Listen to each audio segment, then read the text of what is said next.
Hi friends, it's your pal Scott Garibay, and today we are going to talk about the phenomenal Jeff Bezos Mighty Nine. All right, so we have it. Season 1, Episode 1, 45 minutes long, sitting right there on Prime Video because that's where Jeff Bezos put it, right? And it is phenomenal. It is the #1 Dungeons & Dragons narrative ever put to film, with the exception of Stranger Things. It's actually the #2 D&D narrative ever put to film. Stranger Things is the #1 D&D narrative ever put to film.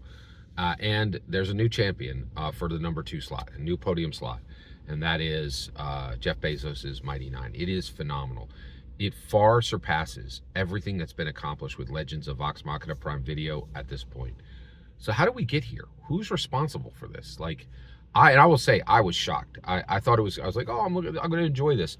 I had no idea I would be blown away by the narrative quality, by the emotional impact, by the deep characters that I was going to witness, the relational links that would be displayed. It is an exhibit of what can be accomplished with a Dungeons & Dragons narrative. It is phenomenal. And I will say the only reason that Stranger Things surpasses it is Stranger Things actually has set a new level of, at literally every single movie studio and streaming studio in the world is trying to match Stranger Things, simply in what it accomplished, the scale of it, the commercial success of it, all of this. It's really, like the stakes on Stranger Things are just higher than what's happening with Mighty Nine. But as far as a powerful story, it is an incredible. It is the #2 D&D narrative ever put to film. Right? It's phenomenal. So who's responsible for this? There's 3 men who are responsible.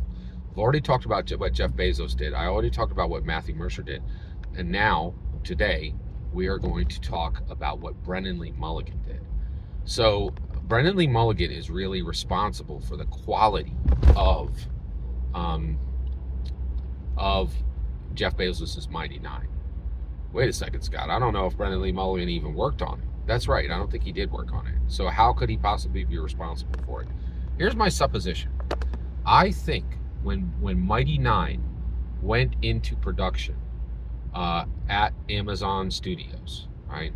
Matthew Mercer knew that he was the past of Critical Role, and Brennan Lee Mulligan was the future.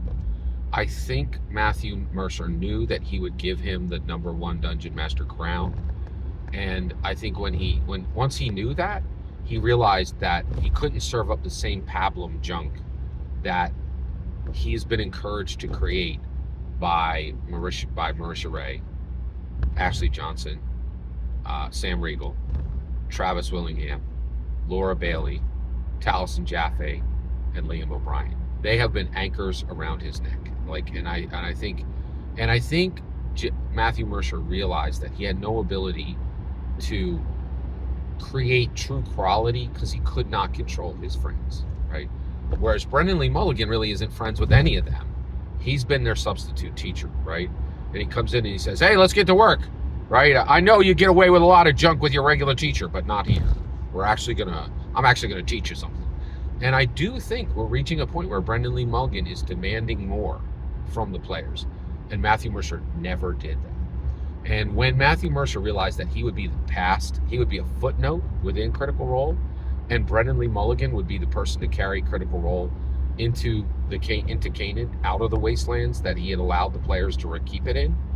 I think he knew that this had to be good, and I think the Jeff Bezos Mighty Nine has literally been recrafted into a new narrative. And that new narrative is there because Matthew Mercer wanted to deliver a narrative that was worthy of a real dungeon master, the best dungeon master in the world, Brennan Lee Mulligan, which is new for me. Because I had really thought that Brennan Lee was not the best, but seeing Jeff Bezos' Mighty Nine has completely reshaped what I think about Brennan Lee Mulligan. Every single word you just heard in this video is my humble opinion. Nothing more, nothing less. The important part is when I get to hear your humble opinion, when you get in the comments and send your traffic. Please consider liking and subscribing, and have a fetch millennium.